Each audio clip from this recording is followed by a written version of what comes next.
How to get a job in the USA, America, as a new green card holder. And you've just become a green card holder, or you're about to become a green card holder, or you're just in the process of getting your green card. And I'd like to just talk a little bit about what it's like to work in the States versus maybe what it might be like to work in other countries. And there, it's different. It's a lot different than probably what you're used to. So let's just go over those, shall we? First thing is, you have a skill set. Wherever you're from, you have a skill. And decide what you're good at. Maybe you're good at sales. Maybe you're good at secretarial work. Maybe you're good at IT. Whatever you're good at, decide what you're good at. Go with that because you're going to be really passionate about it. That's the first thing. And if it may lead to other higher potential benefits. The next thing to do is you might say like, well, my English isn't so good, but my English isn't not so good. If you speak Russian, maybe you speak with a heavy accent, and people like, oh, say excuse me a lot, or if you call somebody and they say excuse me a lot, and you're like, well, my English isn't so good. You have to realize, right? In America, most people in America speak one language, English. That's it. And here you come with another language. You speak probably two or more languages, probably, and it's not a sign of intelligence. It's just that you use it as an advantage for you. Your English isn't good, so what? Big deal. Everybody in the world, the majority of the people in the world probably don't speak English, and you probably speak better than them. Just think about like you speak better English than most other people. And the other one is, well, I don't have a college degree. I don't have an American college degree. A lot of times I'll hear like, well, I have a degree, but it's from Europe. It's from India. It's from Russia. It's from Brazil, Argentina, Paraguay. I don't have an American degree, college degree. So the thinking is, oh, I need to go back to college and get the degree in America. And obviously that's what you were taught probably. And that's probably what your country does. They really probably emphasize a degree.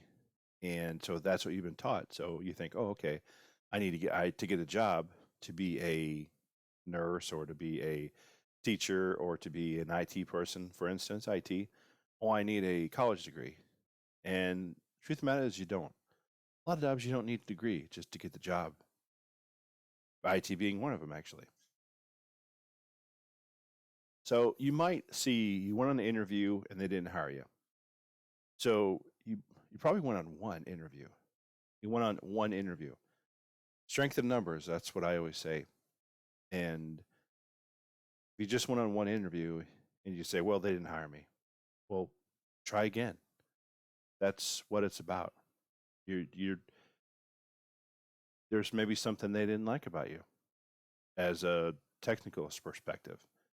Maybe record the interview when you go next time. Maybe you can, if you have a phone interview, record it and kind of figure out, okay, give yourself critiques like, what did I do? How well did I do on a scale of 1 to 10? Ask a friend who's probably in the same field that you want to get in. How did I do on a scale of 1 to 10 in this avenue? And record yourself during this interview process and just figure out what you kind of get some feedback from maybe your friends or maybe yourself. Figure out like, how could I have done that differently? How could I have done it better? Or did I must have done an awesome job because, they didn't hire me, but I still do an awesome job. The company didn't call you back. So a lot of times companies don't care. It's a little different. They don't care like other countries. They don't care about you. You're a number. They will forget you. They're not going to follow up because You need them more than they need you. And that's really it right there in a nutshell. So you have to be persistent and you have to go after it. You have to be diligent to go after these jobs because they're not going to call you back. Oh, you had to interview on Friday, let's say, and you're expecting them to call you back on Monday or Tuesday. It's not going to happen. You have to call them back. You have to bug them. The reason you do this is because you want to get to a no or a yes as quick as possible. You want to say, okay, do they want to hire me or not? Is there interest? Yes or no? Okay. And then understand that ahead of time, or understand that rather as quick as possible so that you can move on to the next opportunity. Mentally, you can move on to the next opportunity. So you don't have to waste your time or their time worrying about or concern yourself with this job that they just maybe forgot about you, or they didn't even want to hire you, or maybe they found another candidate but they didn't tell you. That's very common. They do not call you back. Okay, you just got a job. So this is probably your first job. You come to the States and you got a job. Awesome, right? And the pay is low. And you're like, oh, great. The pay is low. And a lot of times what I see is it's a combination. It's new green card holders get here, and the very first job they get is a low paying job, and they stay there. I know of a lot of people actually like that, and I know of a lot of people who came here, got a green card, and then they're multimillionaires. I don't know them personally, but I know of them. So it's just a mix, really, right? And you're getting your pay is low, but it's only because you're sticking around. So you don't have the thing is you don't have to stay at that job. You know, it's not like other countries where you owe them something or you can't get a better job because you should just be content with the job you have. When you have that job and it's lowest pay, research, get another job. The moment you have a job, the moment you have a job or the moment you apply for a job is when you have a job already. So the second you get a job, apply for the next job and keep applying until you're happy with your wage and then your position. So some action items to take away.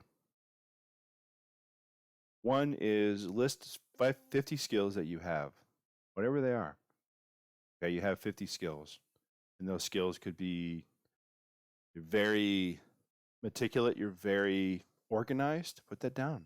You want to use those as keywords in your resume when you apply for a job. You want to have the very best of you. You want to showcase the very best of who you are. And by listing the 50 things you have, the 50 things you are, 50 things you have, the skills, if you will, you're going to showcase that. The other thing is ask six people who have the job you want. How did they get the job?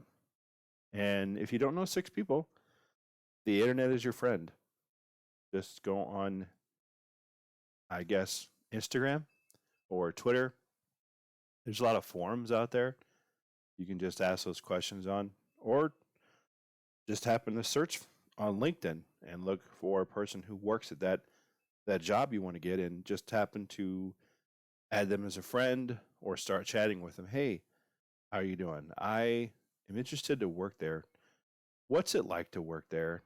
And how can I go about getting a job in that company? What do you recommend? So these are some great items to think about. Again, this is for when you're new, how to get a job in the United States as a new green card holder. So thank you very much for watching this tutorial, and have a great day.